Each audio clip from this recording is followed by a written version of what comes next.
Hello my crafty friends, it's Marie from Marie's Vermont Creations, and today I'm participating in a hop using digital products from Taylormadecards4u. I'm going to show you some of the designs that I printed out but didn't use for my project today. This is from the Harvest Fair kit. These tags right here are fabulous. I want to take them and stamp to and from on the back, decorate them a little bit, and then attach them to some seed packets to gift those out, because I think that would be a great way to package those up. And this is not everything that was part of that digital kit. I am struggling with my printer right now, so I didn't end up printing everything. So in the comments below, let me know what you use for a printer if you do a lot of digital stamps or these digital papers. I would love to hear from you as to what you use, because the struggle is real. I don't want to spend a ton of money, but I also don't want, a cheap printer. So let me know what you use in the comments below. So I took a piece of this digital paper and I resized it to be 4 by 5 1/4. I'm going to put it in my MISTI, and the stamp set that I'm using for my sentiment is from Simon Says Stamp, Thanks and Leaves. I'm going to treat my paper with some anti-static powder tool, use the Versamark ink to ink this up. I will stamp it down, and then I will coat it with the Brutus Monroe Gilded Embossing Powder, which is their gold embossing powder, which I absolutely love. I do stamp this twice. I didn't really need to, but I think sometimes I just get in the habit of stamping things twice, just to make sure, especially with Versamark. You can't always quite tell if you've done a great job with coating the paper or not.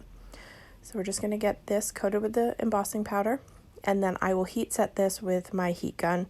I do let it heat up before I start melting the embossing powder, and I have been crafting for quite a few years now, and there's still magic in metallic embossing powder melting.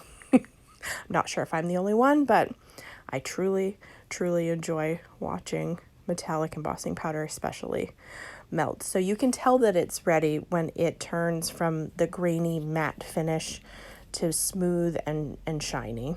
So that's how you know you've gotten it completely melted. I usually tip mine in the light so I can see if there's any areas that I missed.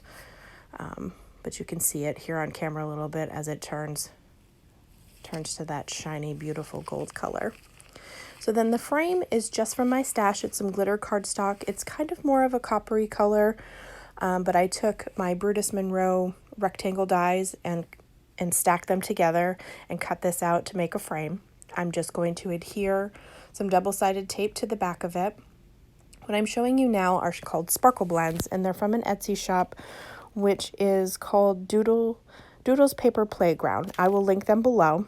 This is the Harvest blend, and then I will also use the jack-o'-lantern mix because it has little leaves and pumpkins and apples, and it's such a great variety for fall for this shaker card. So I am just adhering my acetate to the back of my frame.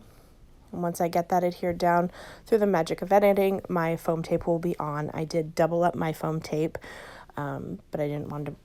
Nobody wants to watch me stick foam tape down onto the back of this frame.